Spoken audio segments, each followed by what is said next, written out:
Okay, good morning sa ating mga viewer, follower, subscriber. At tayo naman ay mayroon susunduin ngayon siya galing ng North Cotabato. Nandito na daw siya sa hindi siya nakababa doon sa may bus stop. At dito na siya nakababa sa may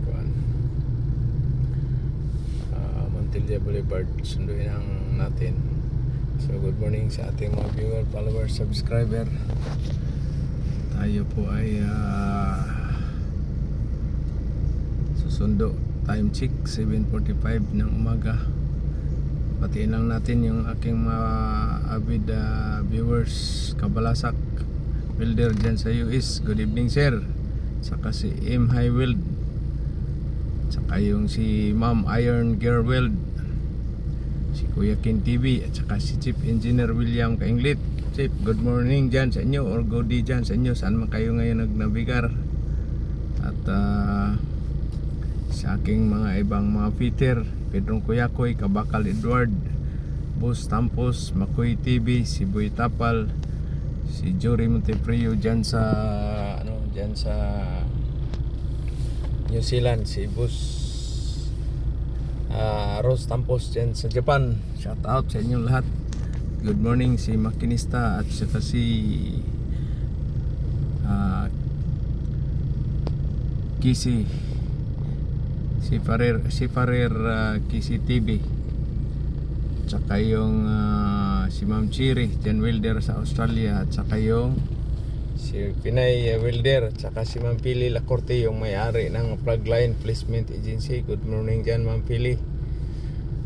At sa aking mga viewers Luzon, Visayas, Mindanao, may nagpatulong sa atin nandyan sa Pasig. Yung husband daw niya gustong makasampa ng barko pero tagal na nag-apply pero hindi pa rin nakasampa. So binigyan ko siya ng idea at mayroong hinihingi na certificate, kailangan din na niya. So yun ang natin, yun ang sana mabigyan natin ng tulong si sir at saka si ma'am, dahil siyempre humihingi sila ng tulong. So i-PPM ko mamaya yun naman. At sa aking mga onboard na mga seaman, good morning sa inyong lahat. At magandang araw naman sa ibang bansa. So mayroon tayong very big sad news doon sa isang fitter na naman namatay, taga dito pa naman sa amin yun, Caraga region pala yun, yung disgrasya sa may anong tawag nito, na disgrasya sa Chin kadina ng barko, napitikan. So unsafe working practice, cause of accident or fatal accident, negligence sa mga official. Yun ang dyan, chief mate, si kapitan, first engineer, si chief engineer, walang risk assessment, yung mga potential hazard. Saka dapat i-apply talaga yung permit system, checklist, at saka yung toolbox meeting para at least maiwasan yung mga ganun ng mga pangyayari.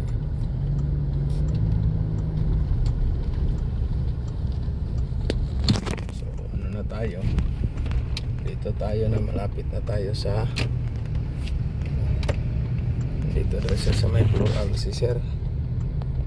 Tingnan natin tapat ng video.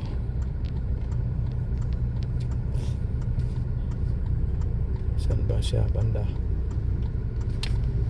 Ito na si sir. So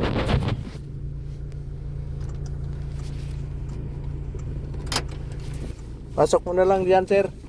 Good morning. Morning. Pasok mo na lang. Dito na lang sir. Diyan. Dito ka na lang sa transit sir. Ay, salamat. Okay, welcome to Butuan. Welcome. Thank you. Okay lang ba i-video natin? Okay lang? sir. Okay lang. So babatiin mo muna yung mga parents mo doon sa tsaka kamag-anak sa North Cotabato, sa Mlang ba? Opo. Oo. Hello po sa Almario family dyan sa Mlang North Cotabato. Nandito na po ako sa Butuan. Kay Sir Jim. Okay, so welcome to Butuan, sir. First time mo ba sa Butuan o hindi? First time ko sir. First time. Okay, welcome to Butuan, sir, no? Thank you sir, thank you. So, good to see you. Kumusta yung biyahe mo? Okay lang naman sir, hindi Okay lang. hindi nakatulog na masyado. Nakatulog, sir. ganyan talaga pagbas. So, si sir naman ay galing siya ng North Cotabato. Medyo malayo-layo yan ang biyahe niya. So, welcome to Butuan, sir. At good morning sa aking mga viewer, followers, subscribers, inyong lahat. Bye-bye.